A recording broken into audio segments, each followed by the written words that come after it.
Quiero que vuelvan a la lectura de la liturgia en Lucas 22, versículos del 39 al 46. En ese momento, cuando Jesús de Nazaret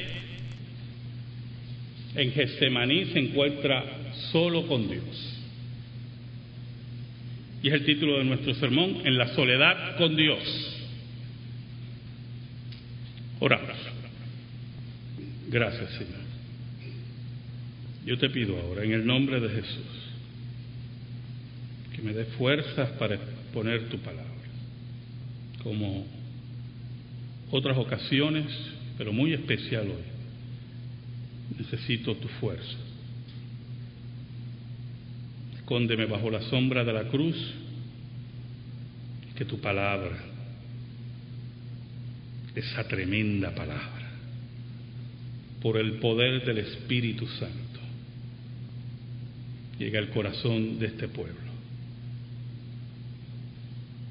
Por Cristo Jesús oramos. Amén. En la soledad con Dios. Dentro de la literatura puertorriqueña, los cuentos y ensayos de José Luis González siempre serán lectura obligada.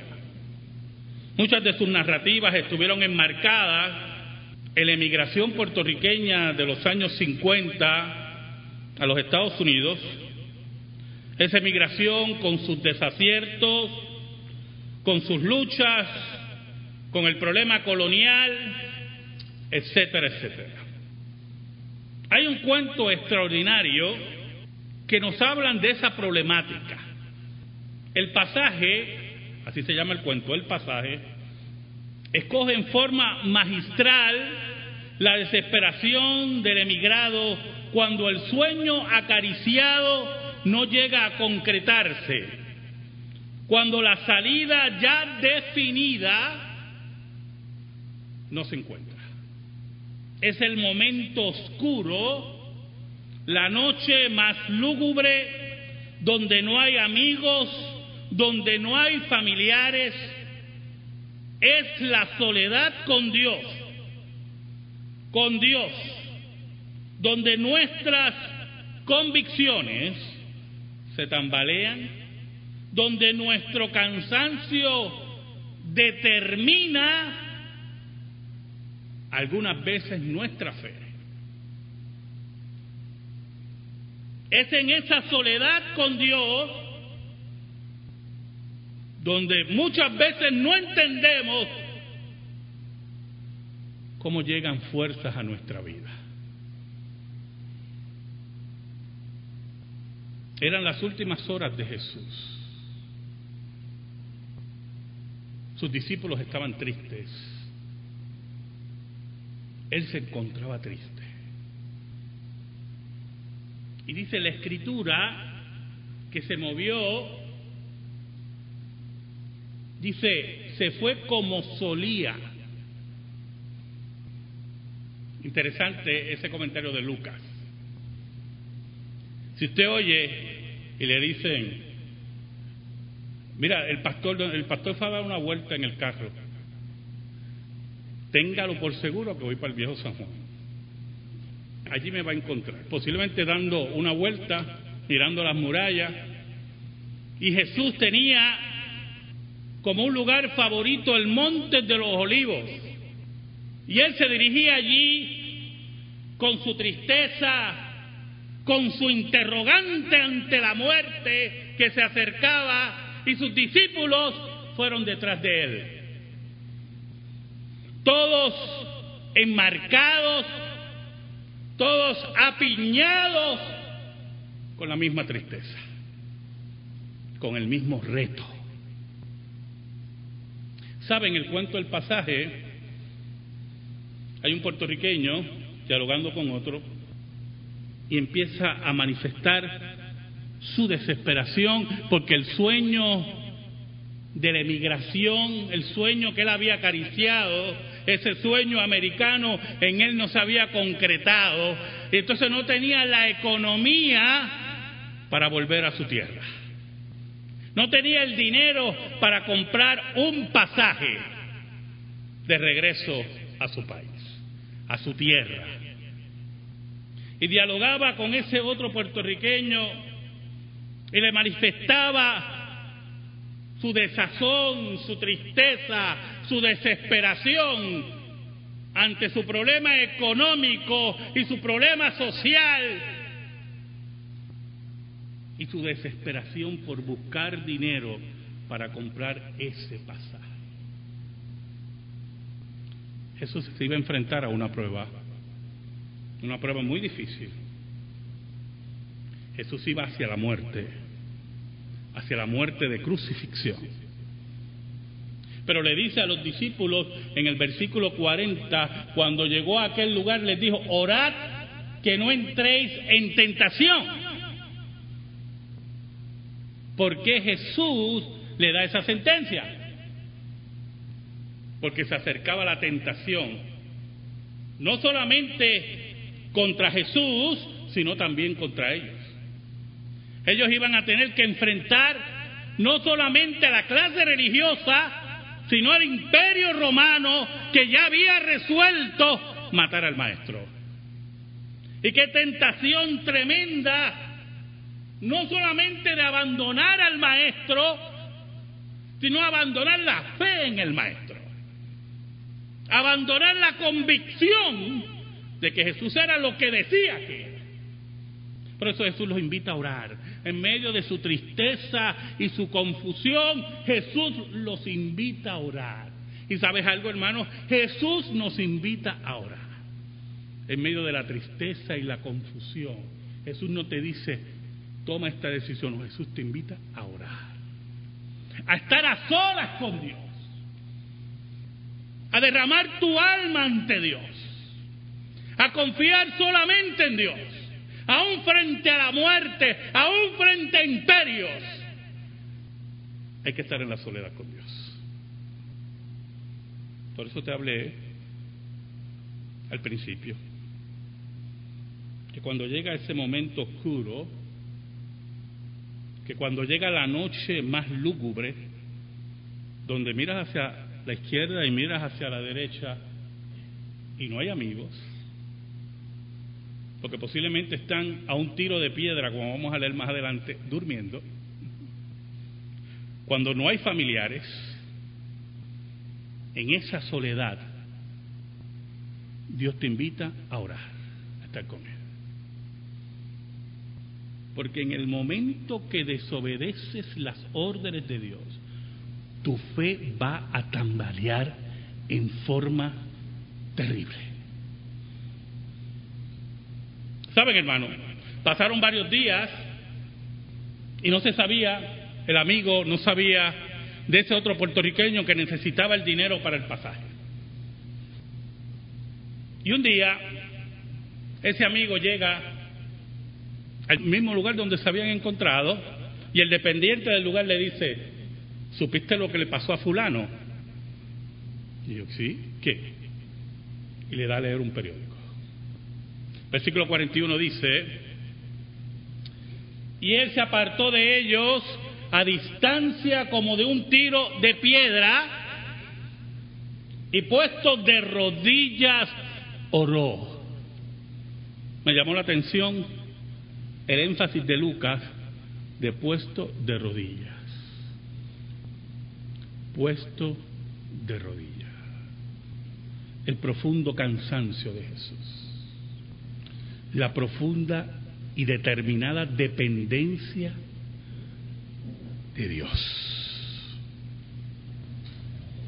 Allí, en medio de la profunda soledad y de la noche oscura de Jerusalén. Y usted dirá: pastor, si es noche, es oscura. Oh, hermanos, hay muchas oscuridades. ¿Soy yo? Hay muchas oscuridades. Nosotros los citasinos, ¿verdad? Los que nos gusta la ciudad, pero estamos iluminados, ¿verdad? Y para nosotros la noche es esto. Oh, hermano, en Jerusalén no había ninguno de estos adelantos. La noche era oscura de verdad, si no había luna. Y allí, en medio de la oscuridad de la noche de Jerusalén, Jesús pasaba su hora más oscura, más terrible, allí, frente al rostro de la muerte, en las últimas horas de nuestro Señor.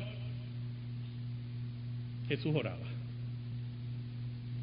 Allí su naturaleza humana, su voluntad humana, veía lo terrible de la cruz, veía la carga de la cruz, veía la muerte de la cruz. Y en esa doble naturaleza, decía en el versículo 42, diciendo: Padre, si quieres, pasa de mí esta copa, pero no se haga mi voluntad, sino la tuya.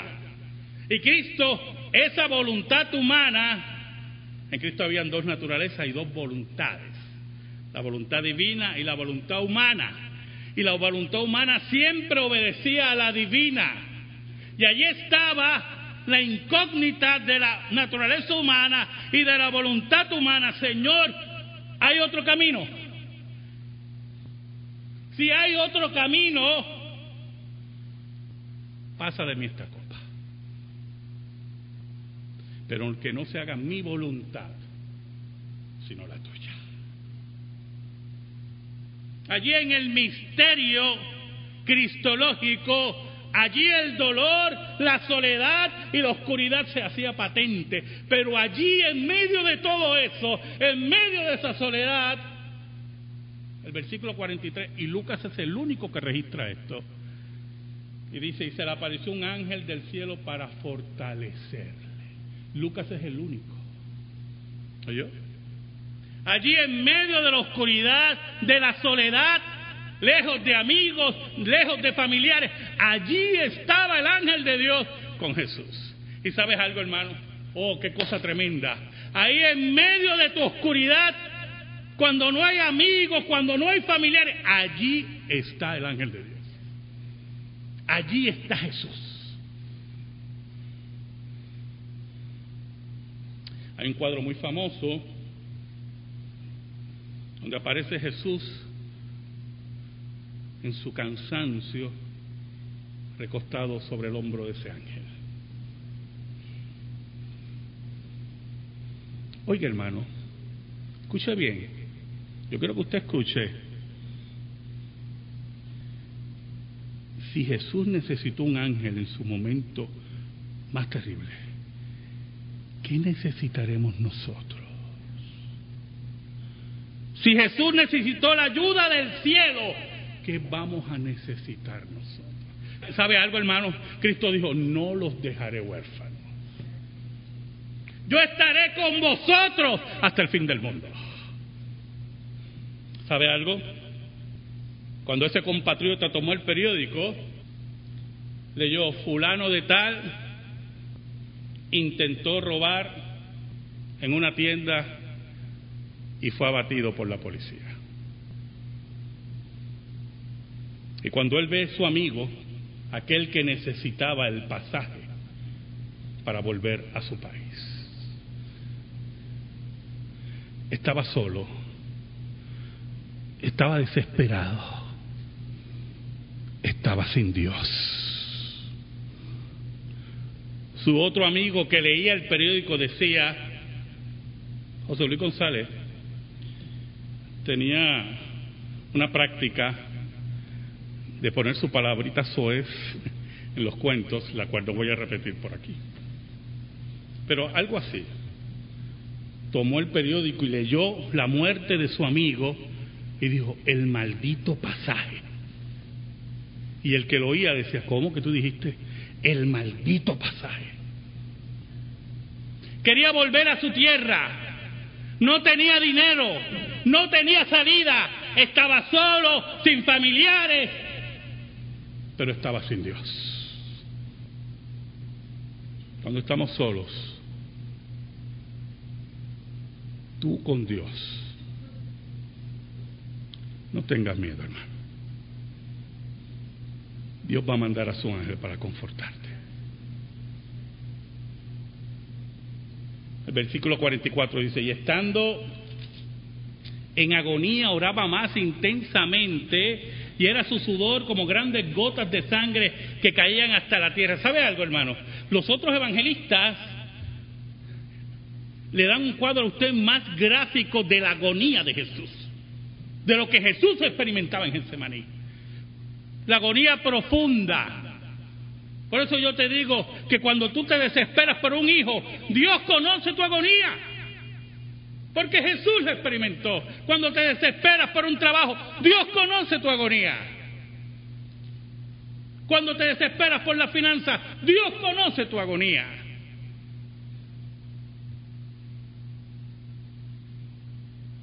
Pero Lucas es el único médico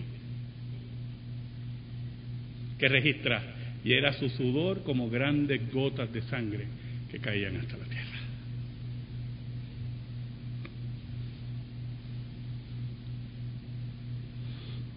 Era el sudor de la desesperación, de la agonía profunda para enfrentar la muerte, una de las muertes más crueles.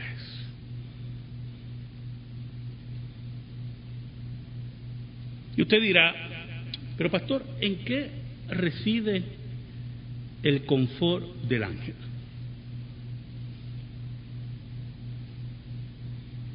¿En qué reside el confort del ángel? Lea el versículo 45 conmigo. Cuando se levantó de la oración y vino a sus discípulos, los halló durmiendo a causa de la tristeza. Yo no sé si usted interpreta muy bien ese versículo. Los discípulos están tan deprimidos que prefieren dormir. No quieren orar. Quieren olvidarse de lo que está alrededor de ellos. ¿Cuánta gente cuando se deprime se encierra en sus casas y duermen horas y horas? Y así estaban los discípulos. A causa de la tristeza no querían orar, y ese era el camino equivocado. Jesús le dijo: tienen que orar. Y entonces usted se preguntará nuevamente: entonces, ¿en qué consiste el confort del ángel, pastor? A Jesús. Yo quiero que en esta noche usted entienda algo. Lo entienda muy bien, hermano. Cuando hablamos de hombres y mujeres valientes, cuando hablamos de hombres y mujeres entristecidos,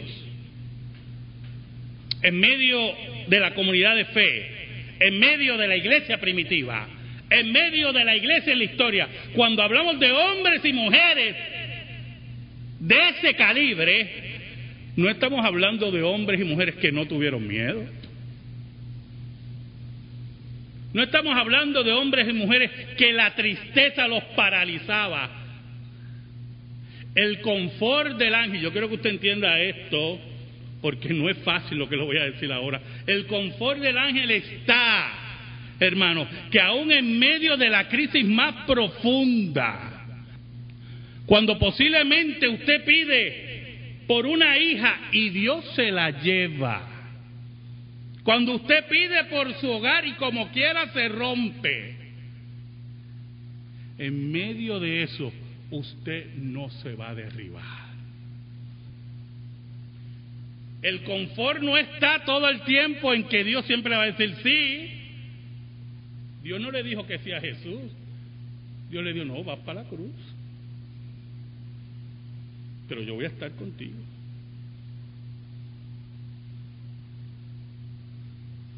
Era la fuerza, era el carácter de enfrentar las consecuencias más terribles.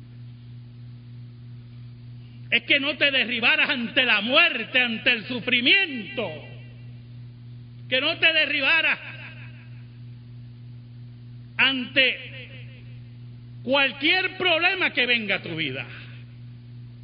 Dios no te dice en ningún momento que corras, y puede ser que tengas miedo, pero Dios te va a dar el valor para enfrentar lo que viene. Dios te va a dar la fortaleza en el momento difícil. ¿Sabe, hermanos? Cuando yo visito enfermos terminales. Cuando me encuentro con familiares que están en la etapa de negación. Y uno empieza a trabajar con ellos. Porque el proceso va a proseguir. Ahí es que viene la palabra de aliento y de confort para decirle: estás cumpliendo con tu padre, estás cumpliendo con tu hija, estás cumpliendo con tu esposa o tu esposo. Pero quiero que sepas que se acerca la hora. Y cuando llegue la hora, allí, hermano, allí estará Jesús. Allí te dará la fortaleza.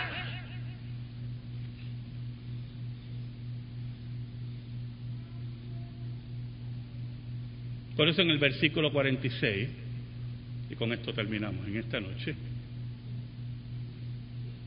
Jesús le preguntó: ¿por qué dormís? ¿Por qué ustedes duermen? Le dice Jesús. Yo sé que están tristes, pero ¿por qué duermen? ¿Por qué huyen? ¿Por qué te encierras? ¿Por qué reniegas de Dios? ¿Por qué le das la espalda al Maestro? ¿Por qué duermes? Dice Jesús. Ora, ora para que no entres en tentación. Porque allí en medio de la soledad está Dios. Amén.